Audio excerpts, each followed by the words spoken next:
कृष्ण भक्त कवि रसखान। लेखक सुरेश सक्सेना।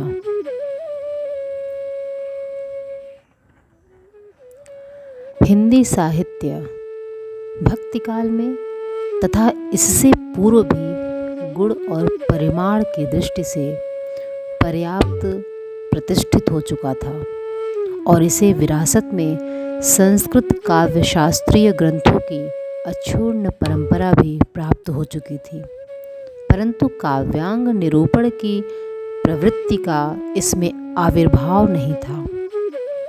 इसका कारण था तत्कालीन कवियों ने इस दिशा में न तो सोचने का प्रयत्न ही किया और न ही उन्हें अवकाश मिला।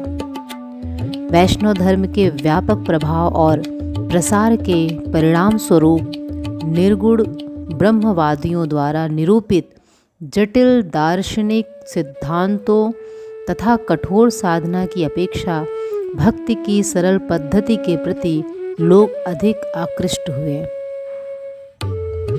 भक्ति काल के अंत तक कुछ ऐसे कवि भी हुए जिन्होंने कृष्ण भक्ति काव्य के नए सोपान स्थापित किए। मुस्लिम कृष्ण भक्त कवियों में रसखान का नाम सर्वाधिक लोकप्रिय है। रसखान के जन्म संवत को लेकर विद्वानों में मतभेद है। इनके जन्म मृत्यु आदि के संबंध में कोई प्रामाणिक साक्ष्य उपलब्ध नहीं है। उनकी कृति प्रेम वाटिका के आधार पर उनका जन्म कुछ विद्वानों ने 1558 ईस्वी अनुमानित किया। दिल्ली के शमशान बन जाने के उल्लेख से सम्राट हुमायूं के समय पटना शासकों से अपना खोया हुआ शासनाधिकार प्राप्त करने हेतु भयंकर नरसंहार और विध्वंस हुआ था। इसका प्रमाण निम्न पंक्तियों में देखने को मिलता है। देखी गदर हित साहबी दिल्ली नगर मसान, छिनहि बादशाह वंश की ठसक छोरी रसखान। माना जाता है कि गदर के इस तांडव को देख रसखान का हृदय विचलित हो गया था। उस समय उनकी उम्र 20 वर्ष अनुमानित की गई थी। रसखान का वास्तविक नाम इब्राहिम था और वे शाही खानदान से संबंध रखते थे। कुछ विद्वानों की मान्यता है कि उनका जन्म हरदोई के निकट पिहानी गांव में हुआ था। इस काल के कृष्ण भक्ति शाखा के कवियों ने कृष्ण की महिमा का वर्णन एवं कृष्ण को आध्यात्मिक व्यक्ति के रूप में चित्रित किया है। इन्होंने कृष्ण को एक कूटनीतिज्ञ एवं अत्यंत आकर्षक रूप में प्रस्तुत किया है। इनके काव्य में श्रृंगार रस की प्रमुखता, संयोग वियोग, व्यंग्य एवं वात्सल्य आदि का चित्रण हुआ है। ब्रज भाषा का सर्वश्रेष्ठ रूप, अलंकार का प्रयोग एवं करुण रस आदि का प्रयोग भी प्रखर रूप से हुआ है। उनकी संसार विषयक विरक्ति और कृष्ण प्रेम के पीछे छिपे कारणों की भी चर्चा है। एक मत है कि वे किसी के व्यक्तिगत अतिशय मान के कारण उससे विमुख होकर कृष्ण भक्ति और प्रेम की ओर उन्मुख हुए, और दूसरा मत है कि वे किसी पर आसक्त थे और फिर यही आसक्ति कृष्ण प्रेम में परिवर्तित हो गई। मुसलमान होने पर भी रसखान वैष्णव भक्तों जैसा पहनावा धारण करते थे। गले में बहुत सारी कंठियां पहना करते थे। 3 वर्ष तक यमुना तट पर रामचरितमानस की कथा का आनंद लेने के उपरांत वे स्वामी विट्ठलनाथ से दीक्षा लेकर कृष्ण भक्ति में लीन रहने लगे। रीतिकाल में रीति मुक्त काव्य धारा के कवियों में रसखान का प्रमुख स्थान है। रसखान द्वारा रचित कुल 334 पद उपलब्ध हैं। इन्हें सुजान रसखान, प्रेम वाटिका, दान लीला और अष्टयाम 4 भागों में प्रकाशित किया गया। इसके अतिरिक्त रसखान के संदिग्ध पदों का भी एक संकलन प्रस्तुत किया गया है। रसखान की कविता का विषय श्री कृष्ण की अनन्य भक्ति है। उनका अपने आराध्य के प्रति इतना गंभीर लगाव है कि वे प्रत्येक स्थिति में उनका सानिध्य चाहते हैं। कृष्ण और उनकी क्रीड़ा भूमि के प्रति पूर्ण समर्पित भाव से रसखान का कथन है, मानुस हैं तो वही रस खानी, बसो नित ब्रज गाँव के ग्वारन मझारन, पाहन हो तो वही गिरि को, जो धर्यो कर छत्र पुरंदर कारण। रसखान अपने आराध्य से विनती करते हैं कि वे उन्हें यमुना किनारे कदम्ब की डालों पर निवास करने दें, जहाँ कृष्ण ने अनेक लीलाएं रची हैं। वे लिखते हैं,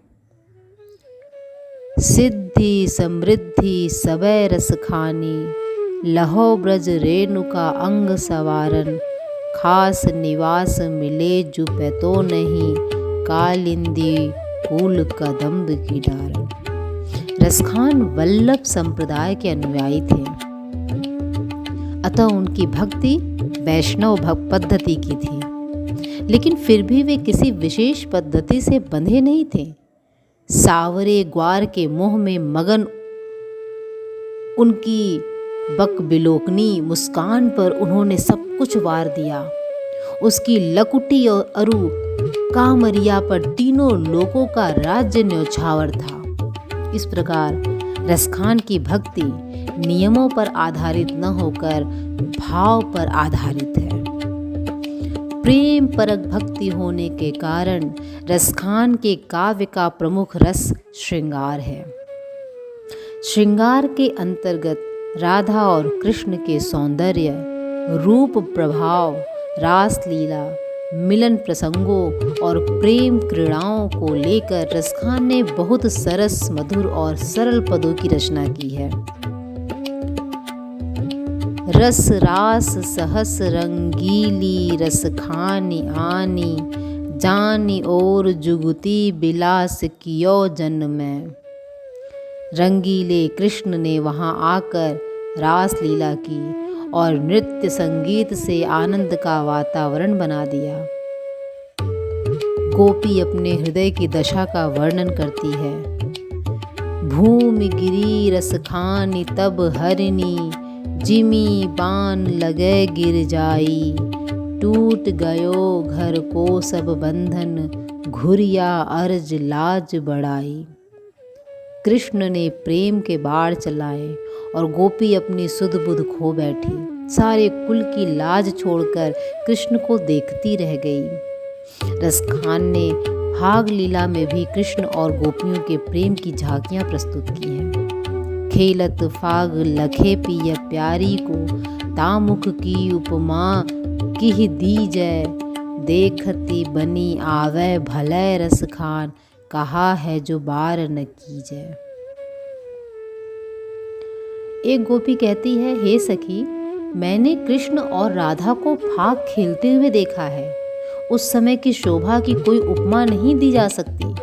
बाह्य सौंदर्य के साथ आंतरिक सौंदर्य के भी बहुत मनोरंजक चित्र रसखान ने प्रस्तुत किए हैं। श्रृंगार वर्णन में रसखान ने कोई हिचक नहीं दिखाई है। प्रिय के साथ रति सुख का उपभोग करते हुए रात भर जगाते रहने के कारण सवेरे के समय नायिका की स्थिति कैसी है, इसका वर्णन करते हैं रसखान।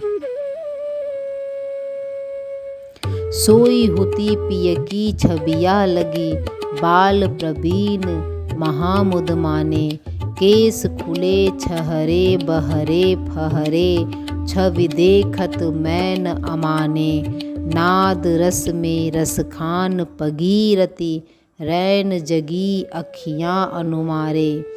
संयोग के अलावा वियोग के अंतर्गत उन्होंने पूर्व राग, मान और प्रवास के चित्रों को अधिक उभारा है।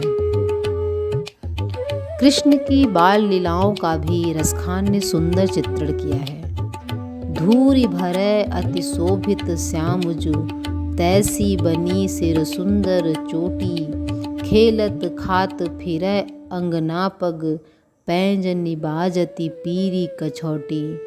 वाछवी को रस खान विलोकत, वारत काम कला निज कोटी। काग के भाग बड़े सजनी, हरि हाथ सो ले गयो माखन रोटी। बालक श्याम जू का शरीर धूल से सना है और सिर पर सुंदर चोटी बंधी है। रोटी माखन खाते घूम रहे हैं, तभी एक कौवा आकर उनके हाथ से माखन रोटी ले उड़ता है। रसखान कौवे के भाग्य पर अचंभित है कि उसे ईश्वर के हाथ से रोटी मिली। रसखान की काव्य भाषा, माधुर्य, संगीत, छंद योजना तथा अलंकार आदि कलात्मक तत्वों की दृष्टि से अत्यंत आकर्षक एवं मोहक है। सरल भाषा, शब्दाडंबर रहित प्रवाहमयी ब्रज भाषा का प्रयोग उनके काव्य की प्रमुख विशेषता है। छोटे छोटे सरल शब्दों में राधा कृष्ण की लीलाओं और मनोभावों के सजीव चित्र अत्यंत मोहक हैं। अलंकारों की दृष्टि से भी रसखान की कविता अत्यंत समृद्ध परंतु अकृत्रिम है।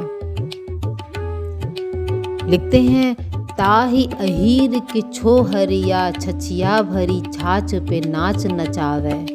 और रसखानी वह रसखानी जो है, रसखानी सौ रसखानी। इन पंक्तियों में अनुप्रास व यमक की अद्भुत छटा देखी जा सकती है। रसखान की उपमाएं व उत्प्रेक्षाएं भी बेजोड़ हैं। छंद के प्रयोग में रसखान सवैया सम्राट कहे जाते हैं। दोहा और कवित्व का भी उन्होंने पर्याप्त प्रयोग किया है। प्रेम प्रेम सब कोई कहत, प्रेम न जानत कोई।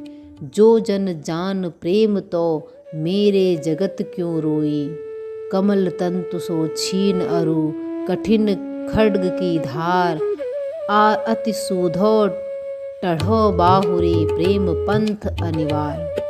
भाव, भाषा, वस्तु और शिल्प आदि सभी दृष्टियों से रसखान अपने युग के विशिष्ट कवि कहे जाते हैं। अपने युग में संपूर्ण कृष्ण भक्ति काव्य के गे पदों में रचे जाने की परंपरा होते हुए भी रसखान द्वारा कवित्व और सवैया छंद को अपनाना उनकी स्वच्छंद वृत्ति का सूचक है। उनके काव्य में उनके स्वच्छंद मन के सहज उद्गार हैं। वे स्वच्छंद काव्य धारा के प्रवर्तक कवि माने जाते हैं।